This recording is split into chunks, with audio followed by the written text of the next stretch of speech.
जर तुम्ही रेशन कार्डाद्वारे सरकारी योजनेचा लाभ घेत असाल तर तुम्ही सावधगिरी बाळगली पाहिजे. सरकारने रेशन कार्डाशी संबंधित नियमांमध्ये मोठे बदल केले आहेत. या योजनेचा लाभ फक्त गरजू आणि पात्र लोकांनाच घेता यावा हा यामागील उद्देश आहे.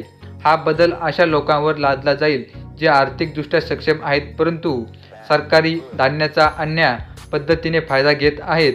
जर तुम्ही या नियमांतर्गत येत असाल आणि तरीही रेशन कार्ड वापरत असाल तर तुम्हाला तुमचे रेशन कार्ड ताबडतोब रद्द करावे लागेल. अन्यथा तुम्हाला कायदेशीर कारवाईला सामोरे जाऊ लागू शकते. सरकारचे असे निरीक्षणे नोंदवले आहे की आर्थिकदृष्ट्या सक्षम असलेले अनेक लोक दारिद्र्य रेषेच्या वर आहेत.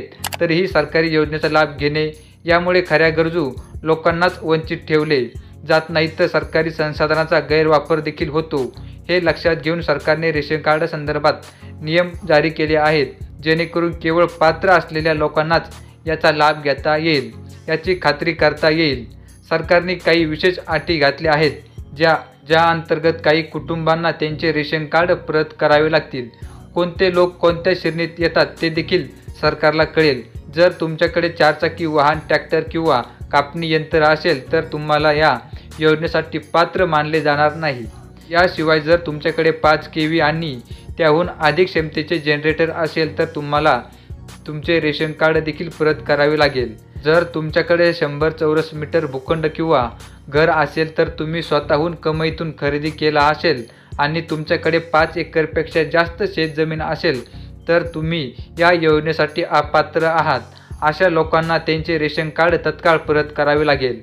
जर तुम्ही आयकरदाता असाल तरी तुम्हाला या योजनेसाठी पात्र नाही.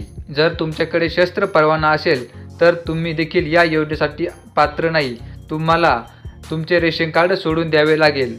जर तुम्ही ग्रामीण भागात राहत असाल आणि तुमचे वार्षिक उत्पन्न 2 लाखांपेक्षा जास्त असेल किंवा जर तुम्ही शहरी भागात राहत असाल आणि तुमचे उत्पन्न लाख रुपयांपेक्षा जास्त असेल तर तुम्ही या योजनेचा लाभ घेऊ शकत नाही. अशा लोकांना त्यांचे रेशन कार्ड ताबडतोब परत करावे लागेल. अशा प्रकारचे काही रेशन कार्डासंदर्भात नियम जारी करण्यात आलेले आहेत. या नियमामध्ये सर्व रेशन कार्डाचे परीक्षण केले जाईल. जे लोक या रेशन कार्डाच्या नियमामध्ये बसत असेल त्यांनाच या योजनेअंतर्गत रेशन कार्ड वापरता येणार आहेत. जे या योजनेत बसत नाहीत त्यांचे रेशन कार्ड रद्द करणार आहेत किंवा त्यांना देखील सांगण्यात येणार आहे तुमचे रेशन कार्ड तुम्ही जमा करावे. जर त्यांनी जमा केलं नाही, त्यांनी ते रेशन कार्ड तरी लाभ घेत राहिले तर त्यांच्यावर कायदेशीर कारवाई केली जाऊ शकते. अशा प्रकारची महत्त्वपूर्ण अपडेट होती. ही माहिती तुमच्या इतर नातेवाईकांपर्यंत शेअर करायला विसरू नका.